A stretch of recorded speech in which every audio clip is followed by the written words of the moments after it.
Well, hey fellas, Mr. Halter here, and I just want you to know that I ran into one of your great leaders, Captain Chris Sherry, this weekend on Bourbon Street in New Orleans, center of sin and debauchery, and there he was, the old captain, right in the middle of it, except he was not sinning and there was no debauchery going on. He was with his son.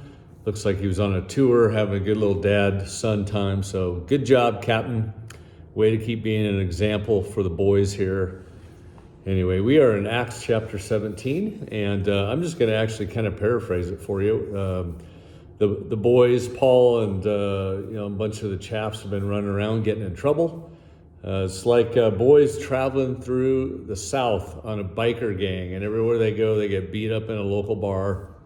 That's essentially where we're at. So Acts 17, Paul and the boys are in Athens, and they're at the Areopagus, which you can see it. You can actually Google it right now. You can see some remains of what it used to be, but it was the center of the talkers, the Stoics, people, the philosophizers would all sit around. It was actually a form of entertainment because they didn't have Netflix. So everybody would roll into the Areopagus, and then anybody who thought they were smart, had something to say, would kind of chime up, and people got different followings. And it also was a place where they had statues to all of these gods of the Greek pantheon, if you will.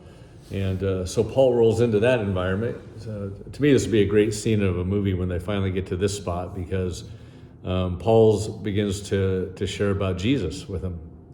And some of the guys said, hey, time out, this is weird teaching. We have not heard this stuff before.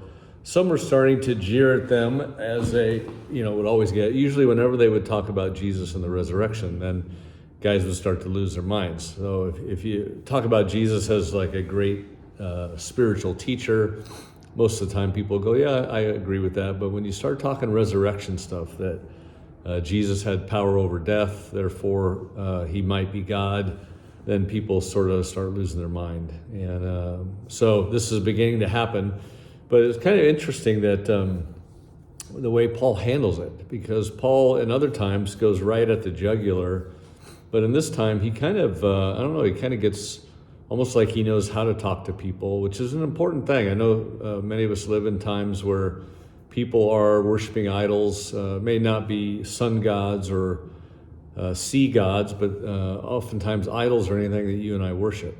So a lot of times we worship our children. Honestly, you find parents that their whole lives revolve around their kids and getting their kids the best of everything. And when they're uptight, it's about the kids not getting enough playing time or whatever. So you can find that we actually can make an idol of our children. We can make an idol of money, of materialism. We can make an idol of people, even our spouse. So idolatry is anytime you're actually worshiping something other than the one God. And so Paul sees all this, and I suppose he could have just called it out and went, yeah, that's dumb, that's dumb, that's dumb. But he says he looks around and he sees statues to what, the title on them, it said, to an unknown God. And so Paul starts there. That's like sort of where he begins the talk. He sees like a little point of need, and that's what he brings up. The other day I was actually in the Post here, and a gentleman named Tom that I've gotten to really love, a guy that really almost lost his family through alcohol and drug addiction and brought it back. Now he's one of those super distance runners, and his family is in good form. And his wife now wants him to get baptized in the catechism of the Catholic Church that she grew up in. And he has not been doing very good in the catechism classes. He's been raising his hand about things that don't make sense to him. Apparently the priest said that he had to, in order to take communion, he'd have to go to the little confession booth. And he said, well, I thought you could just go right to Jesus for that. And priest basically said, well, not if you want to take communion here. So if you want communion, you got to go to the booth. And so we were talking that through, and he said, well, what do you think about that? And I just shared a scripture in Hebrews about going to Jesus straight away. And he's like, see, that's what I thought. And but Tom's so open. I could share all sorts of things, but I've learned with people to only talk about what they're asking you to talk about. Like, be sensitive to where people are at, And so that's what Paul does. He says, I see you guys have this inscription to an unknown God here. And so I'd like to tell you about the God that you guys are trying to find. I think Paul realized that when you start making up statues to an unknown God, it means all the statues that you've been making clearly aren't landing the plane for you. So you go, well, maybe we missed one. And so you start making up your own idea of spirituality or gods. And so Paul goes, hey, let me just kind of give you my take on this. And he begins to say, hey, the God that I know does not hang out in temples made by human hands. So obviously they were in a temple, and he was going, God doesn't hang out in these spaces like you think he does.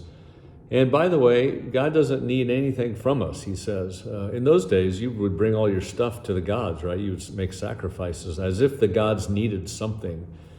And he says, yeah, God doesn't live here. He doesn't need the stuff. Nothing made by human hands is impressive to him. And he doesn't need anything from you guys. He's like totally self-sustaining, doesn't need us at all. And that would have been quite a change of philosophy for these people. Everybody thought you had to go do things to please the gods.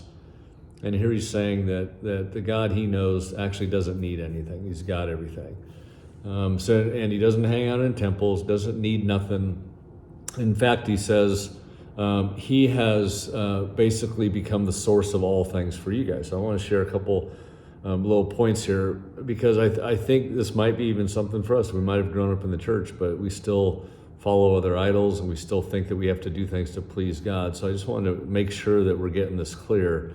And by the way, even if you're listening to this and you're not sure where you're at, we're just glad you're listening to this. I oftentimes say that if you think about spiritualism or spiritual seeking as like a little wind in a sailboat, I'd rather there be a bunch of wind in your sail and you're just slightly off course than no wind in your sail and you think you have all the right beliefs. So oftentimes I say a little bit of movement in the wrong direction is better than apathy in the right direction. And it's a picture of people that, I know people all the time, Tom included, people that they haven't figured out everything that maybe we might know doctrinally, but they're really open and they're hungry, versus people that might have grown up in the church their whole life. They might have sort of correct doctrine, but they don't do anything with it. It doesn't affect their life. And I'd always rather hang out and talk with people that really cared about spiritualism and about growing spiritually.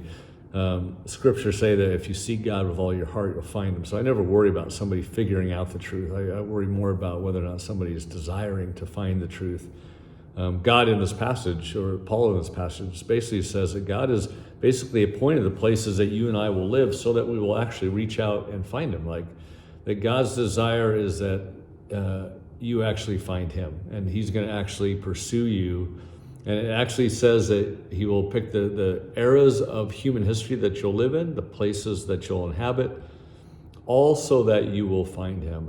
And so that would have been a different God, not a God that needs us at all, but a God that actually is the source of life for all of us. C.S. Lewis made this comment. He says, if you have in this life pretty much everything you've ever thought would satisfy you, and you're still not satisfied, it's probably evidence that you were made for another world.